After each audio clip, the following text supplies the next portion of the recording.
Hello. So now we're going to graph this example. Y equals to x minus 2 squared plus 2. Okay, we can see that it is again a quadratic in vertex form.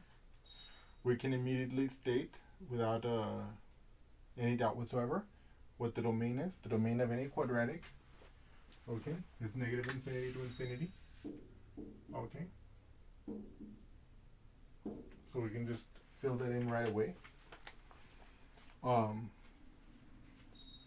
And now the first thing we're going to do is we're going to calculate the vertex.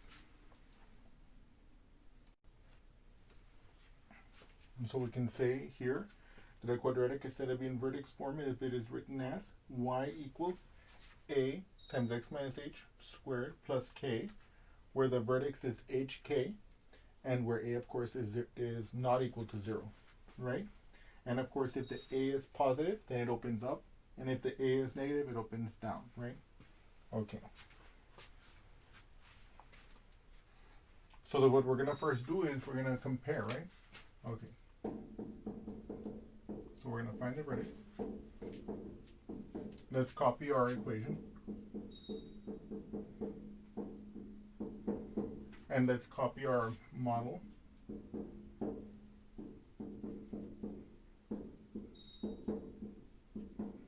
And if you notice here, if I'm just comparing, right? X minus 2, x minus h, my h is clearly 2. Plus 2 plus k, you can see that the k is also 2, right? And so we immediately can conclude that the vertex is 2, 2. Not to be confused with that 2, 2, the dress that ballet dancers wear. That ballet dancers wear, yeah. 2, 2, yeah. Anyway, all joking aside.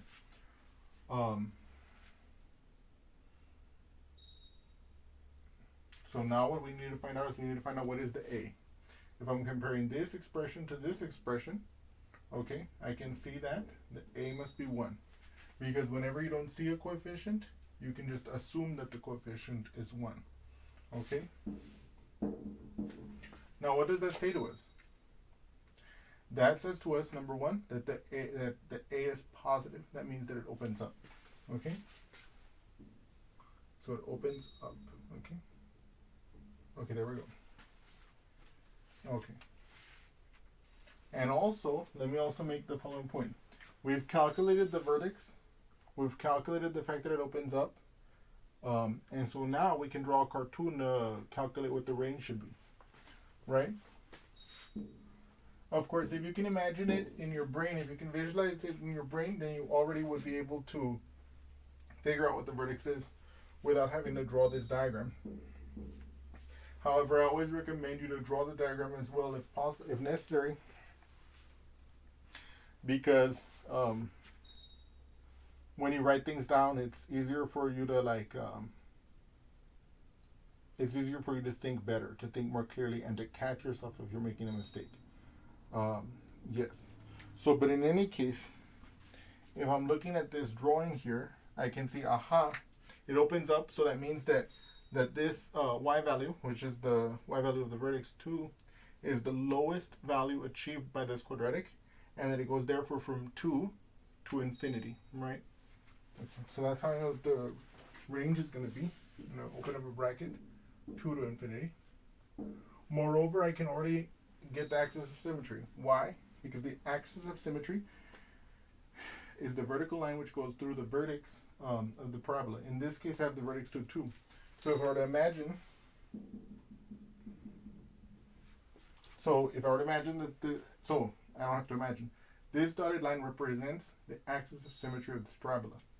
And how do I represent this this line?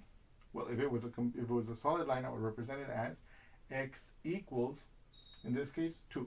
Why? Because x equals c, where c is some constant, is the equation of a vertical line. And in this case, I'm saying x equals 2 because the x value that vertical line has to go through is 2. Okay? So that means it'll be x equals 2. That is the equation of my axis of symmetry. Okay? Okay. And so now we have nailed many of the important facts, and so now what we're going to move on to do is we're going to find the x-intercepts of this quadratic.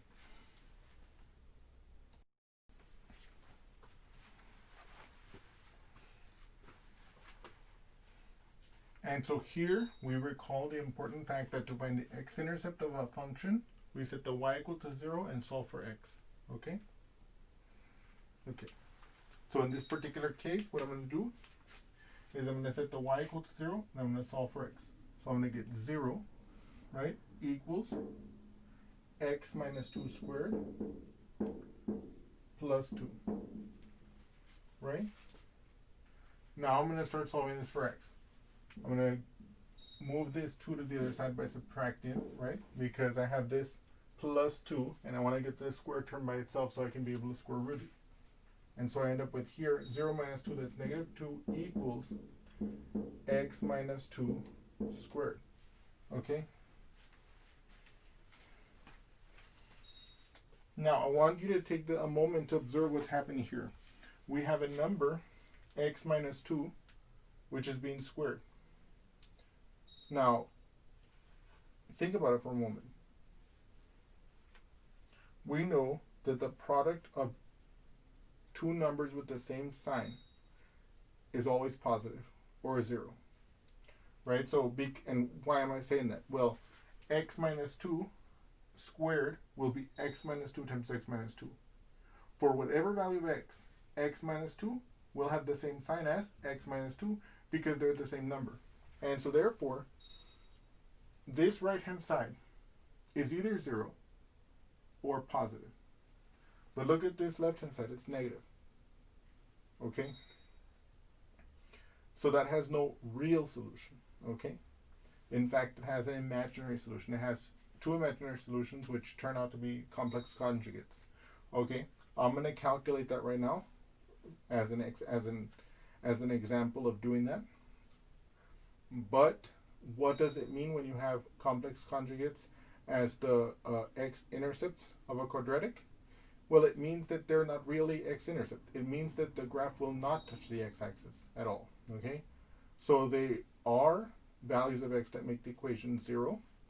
But as far as x-intercepts go, as far as points that touch the x-axis, they fail to do that. Okay? And of course, the reason why I put this example here is to highlight that. What happens if I get an imaginary solution when I'm finding the x-intercepts of a polynomial? Well, what that means is that for those values where the x, where solving for the x-intercept gives us complex values, those complex values are not actually x-intercepts. Okay. Okay, and we're going to see that when we draw this, how the graph is not going to touch the x-axis, okay? But anyway, so let's continue this just as an example. So I've gotten this by itself, the square term. So how do I get rid of the square? I square root both sides. I'm still going to affix the plus minus. So I'm going to get a plus minus square root of negative 2 equals, and when I square root this side, I get left with the x minus 2, okay? Now, whenever I take the square root of a negative number, I can rewrite this as plus minus I square root of 2. You notice? Now it no longer has the negative on the inside. That I represents represents the fact that it was negative, okay? And then we have x minus 2 here. And now what I'm going to do is I'm going to add the 2 to the other side. So I'm going to get plus 2 here, plus 2 here. So I end up with x equals 2 plus or minus I square root of 2. Okay? So this represents the two solutions to this quadratic, okay? When we look at it as a quadratic. But as far as points on the x-axis that the graph touches, that is to say the geometric meaning of the x-intercept, these fail to be x-intercepts in that sense. Okay? Okay. So now with that behind us, we're going to find the y-intercept.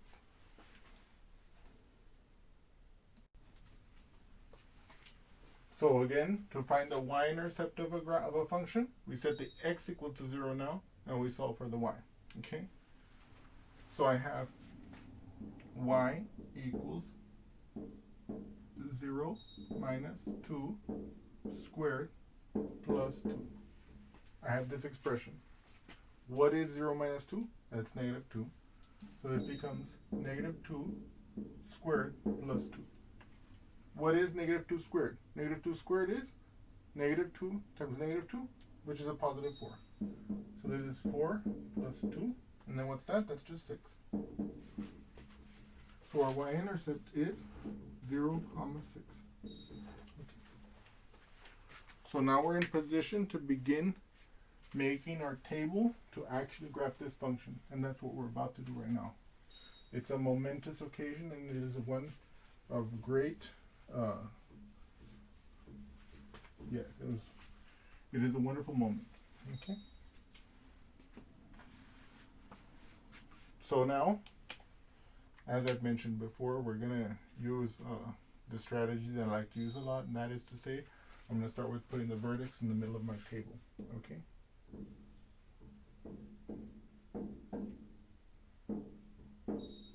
And I'm gonna go 2 to the left and 2 to the right. And then, let me see here. I already know that if x is 0, my y is 6 because I already calculated it. And I'm going to exploit the axis of symmetry here. I know that this is 2 to the left, so if I go 2 to the right, it'll also be 6. And now, what I'm going to do is I'm going to plug in the 1 into the equation to get what the x value should be here. 1 minus 2 squared plus 2. See, I'm using 1 as my x. Okay? Now I'm going to simplify this. What is 1 minus 2?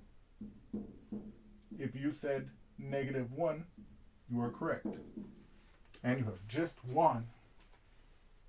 Nothing. No, I'm just kidding. So here, I have negative 1. Now what is negative 1 squared? Negative 1 squared is negative 1 times negative 1, which is positive 1. So I get 1 plus 2. Now what is 1 plus 2? 3. Okay? Now by the since if I go 1 to the left, the y value is 3 from the axis of symmetry. If I go 1 to the right, it'll also be 3. Okay. Let me briefly walk you through why we should believe that. So let's say I were to take x equal to 3, right? 3 minus 2 is 1. 1 squared is 1 because 1 times 1 is 1. 1 plus 2 is 3. And so we have just verified that that is in fact the case. And also look at this 4. What is 4 minus 2? 4 minus 2 is 2. 2 squared, that's 2 times 2, which is 4. 4 plus 2, 6. So indeed, this is also verified. So now, what you have seen is that each of these points has been verified. And we're now in a position to draw this graph, okay?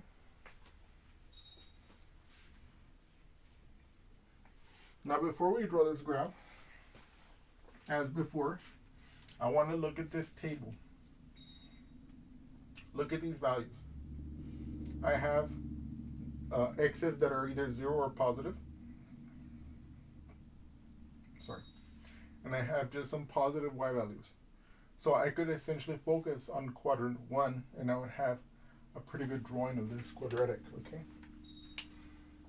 And that's exactly what I'm going to do.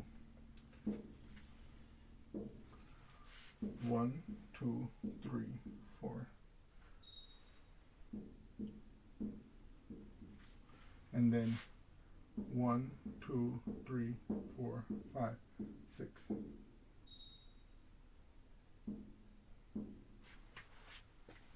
So now, and also notice that here I've drawn the numbers on the outside because I know since the graph is going to be in here, essentially, by drawing the numbers on the outside, they will not clutter the drawing.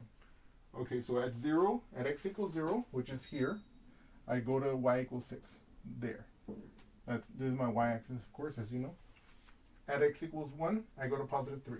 Okay. Right, so I go 1 along the x and then 3 along the y. Here at the vertex, I go 2 along the x and then 2 along the y. So 2 along the x and then 2 along the y like that.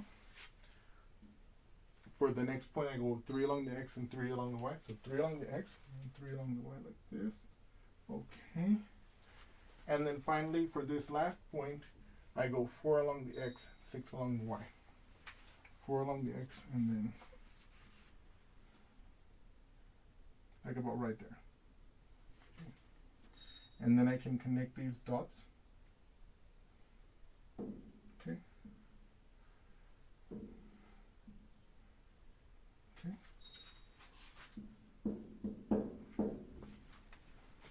And so you can see if the vertex is 2, 2 and it opens up, since the y-coordinate of the vertex is positive and it opens up, I know immediately that I don't have to look for any x-intercepts. There won't be any. So by the way, I hope you just caught that.